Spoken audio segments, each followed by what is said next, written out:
Our names are Mike and Heather. We recently bought a Ford Transit Connect to convert into a camper van. Mouse! Although our van is not finished, we headed out on a Route 1 road trip, which is the longest north to south road in the United States. We have already been through Maine, New Hampshire, and Massachusetts, Rhode Island, Connecticut, and New York. Then we continued through New Jersey, Pennsylvania, Maryland, Washington, D.C., Virginia, North Carolina, and are currently in South Carolina. We're on our way to our last stop in South Carolina before we cross over into Georgia, so let's get going. Healing Springs Country Store. So we're at God's Acre, Healing Springs. We just pulled off, it seemed like a cool thing. It's a little bit off of Route 1, but since we went to Devil's Tramping Ground, we figured we'd go to somewhere that's more associated with the lighter side of Christianity, I guess, and get some Healing Springs water. Oh, help me believe life is more than what we've been told it's supposed to be.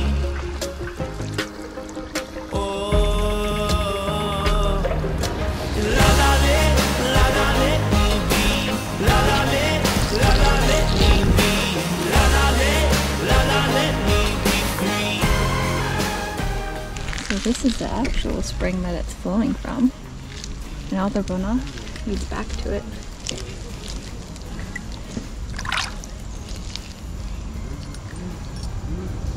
Goes all the way back. It's a very calm and peaceful place, to say the least.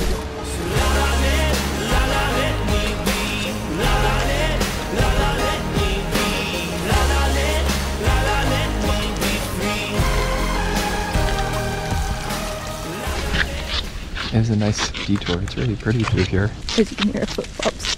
I know. This is squeaky now.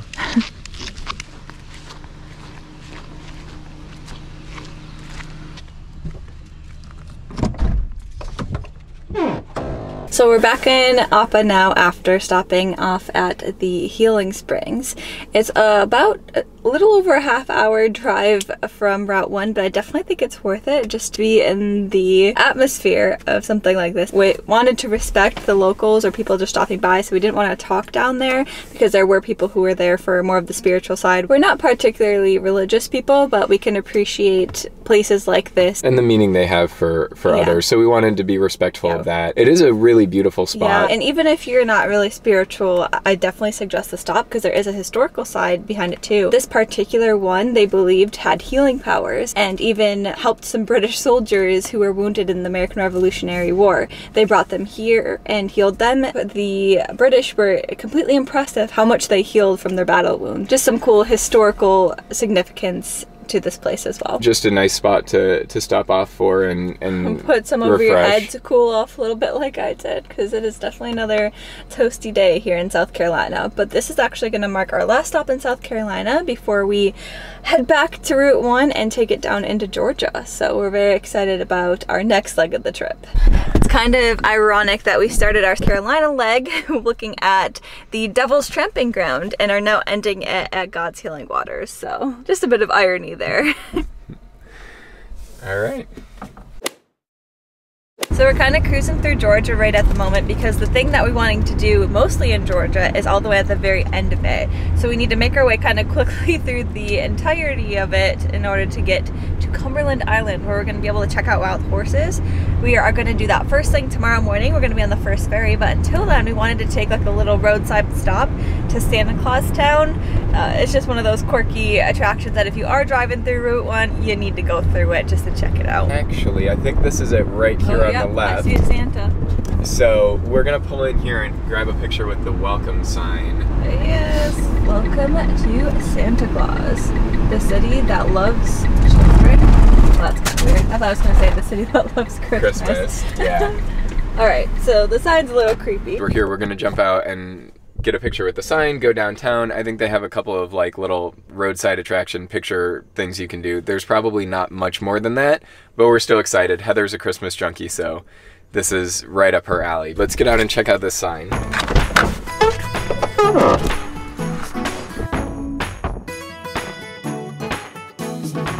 How should we park the car to get a Christmas card? Mike wants to try and take our Christmas card photo here, so let's have a go at that. So let's go try and find the center of town. We're gonna have to be ready because we'll come up on these streets pretty quick. And we are heading into Santa Claus. All right, we're on Holly Street. Here we go. This is December Drive and Holly Street. And they do have these really cool, Welcome to city Santa town. Claus, believe. Oh, this is cute. This is nice. Oh, they have one of those ones where you can deposit Santa letters too. Oh, that's cool. Look what number they are. 25. Super cute, actually. Oh, spot the street names over there. Noel and December Street. There's a little park thing over here. And a museum. We're gonna walk over and look at the museum. I don't think it's open right now, but it's very interesting that they would have a museum on this. I wish we were here when it was open though, to learn more about why it's called Santa Claus, but I guess that's nothing that a quick Google can't work out. Green gave this town a catchy name in hopes of luring tourists traveling down the US Highway 1. That's us. It worked. Pecan business. Yes, capitalism at its finest. So it said that the founder of this town, so we didn't need to Google it after all, Green gave this town its catchy name in hopes of luring tourists traveling down Route 1 to his pecan business. The city was carved out of one of Green's pecan groves. Green served as its first mayor. Can you tell that I was reading off the pack the whole time? What's this one? Bill Salem was the developer of Santa Claus, Georgia, and he also was the Santa Claus to the residents. Cool. I know that they do a lot during Christmas time. That's what I saw online at least. So be interesting to come here during Christmas time and check it out then. No tourist town is complete without a gift shop. So they got that going for them. Oh, they closed it too. Oh, we missed it. Let's try to creep in the gift shop and see if we can see anything. Oh, they had t-shirts. I would have definitely bought one of those. Are you gonna put anything in the mailbox before we go? What's your Christmas wish? I don't know. A shower? Yeah. At this point. Winter is crisper, the air is on fire. Sunburns your cheeks like the I think I saw something about Dasher and Dancer, like the intersection, so we gotta go look for that. This is Slate Street. What's up here? Ooh, Dancer. Street. Okay, so now we're gonna be looking for... There's Dancer and Candy Cane. Mike says we're on the hunt for Dasher Street. That's what we're hunting for. This is December Drive. Nice little park. Oh yeah, Santa Claus Pavilion and Reindeer Trail. Honestly, it's just cool driving around. Seeing all the names. Yeah, and seeing all the fun Christmas themed names. This is an experience in itself to be like, oh, there's another street. What's that called? Reindeer and what's that? Salem. Oh, probably after Bob Salem. Oh, I was gonna be like, oh, so now it's like Nightmare Before Christmas type of stuff where they're mixing in some Halloween and Christmas, but now I think it's just the guy's name. Here we go. Rudolph. Ooh, Rudolph. That'd be so fun to have your street name as that. Just a casual palm tree. A little bit of charring. So, how cool would that be? To have not only a palm tree in your yard, but also to be living on a Santa Claus themed road. And Mike's hitting the speed bump hard. It has to be down this stretch because it's on Dancer and Dasher, so somewhere on here is the intersection that we're looking for. Francis's 80th birthday. Oh, happy birthday, Francis. Dasher Street. Okay, is that the one we're looking for? It is. I thought there would be more to it. Maybe whatever I saw online was mistaken. Maybe it's just a photo op spot, because I definitely want a photo here. In front of the rows of corn. Okay, well now when you say it like that, I'm thinking Children of the Corn and I'm gonna die. Alright. But yeah, I still want a photo. We were just on Dasher and now we're on Dancer. Oh my god. Jokes, I can't handle them. That was pretty good. It's terrible. Turn in Halloween real quick. We passed Salem Street. Got some Children of the Corn going on a random country road and a dirt road.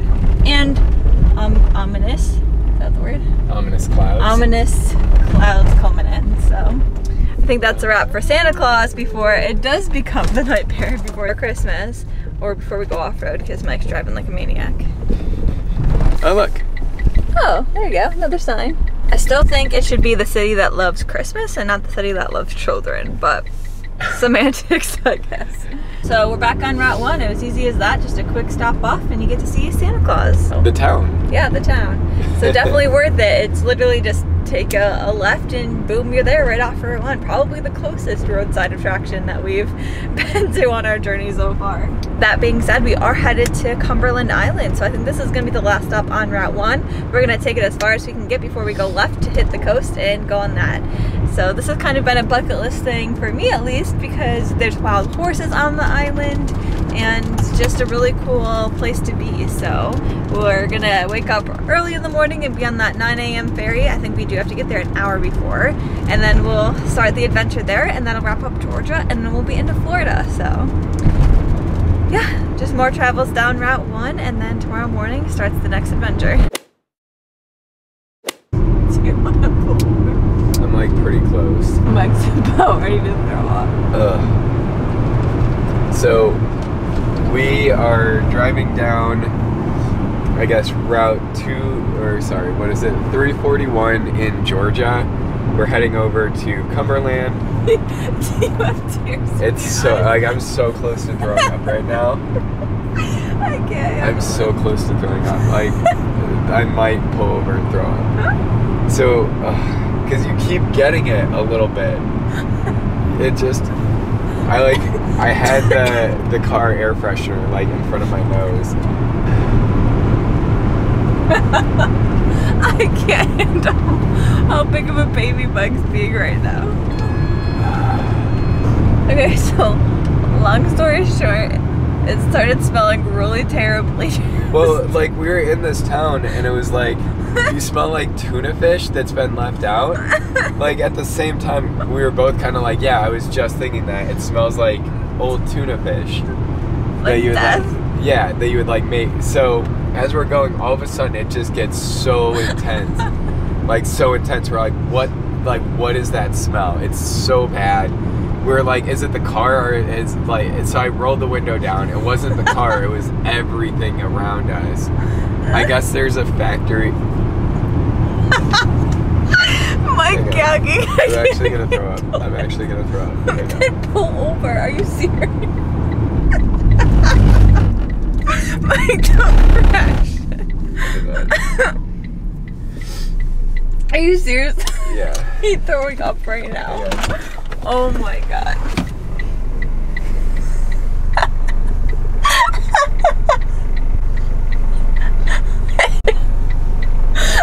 It's disgusting. Oh my god. I guess I'm driving. So now I'm driving and Mike is brushing his teeth. Before he started, he's like, I need the Jesus water to help me.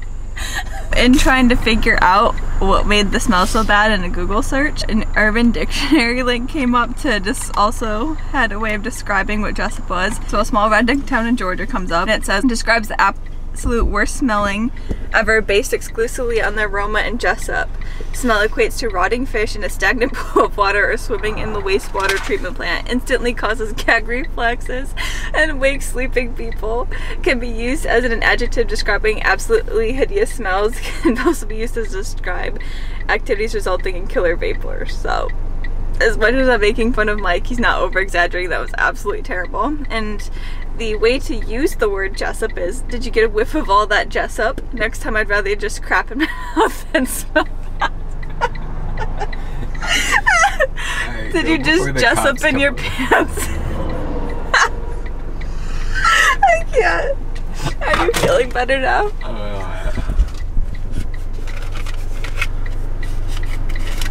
You good? Yeah.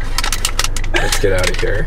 I mean, we're far enough away that like the smell's not there, but like it just, oh my god, it like hits you. If you're driving down this route, I think, let me see, Route 27 or 341, if you're coming towards the Cumberland Island, definitely be aware when you get near Jesup. Like, I don't know, get some clothespins for your nose or something. Like, I literally was trying to sniff our cherry air fresheners. It was so bad. Just be aware that it's there. Just crazy. What is? It's that old Jesup experience. which I know that we were laughing about it, but it is seriously messed up that nothing has changed, because the article that I was reading about pollution was back in 2009, which means that I couldn't even imagine if it was worse than what it currently is. So that's just super messed up that this community still has to deal with that. Yeah, living in that town. I feel so bad for those people. Yeah, it's bonkers.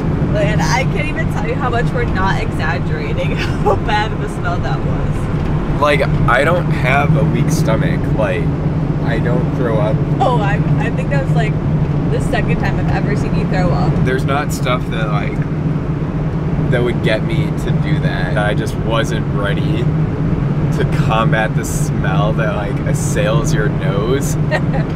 But it was bad. Like, really bad. And it lasted for I don't know, 4 or 5 minutes straight of just every breath is terrible. You know those stink bombs that those kids would set off in middle school, where they would just stink up the whole hallway, but they only ever lasted for 45 seconds max. It was like that, but just explosion for a solid 5 to 10 minutes of driving through that town. It was real bad. But going back to, I just can't believe that is allowed to smell that bad, and how the local government, or just the government in general, is doing absolutely nothing about it. Yeah, and not just smelling bad, but it's having an effect on the local wildlife too, which is pretty crazy. Yeah, because we looked it up. That's how bad it is. We looked it up, and I guess it's messing with the fish and all the fishermen and the swimming and all of that. So I just can't believe that is allowed to exist. Yeah.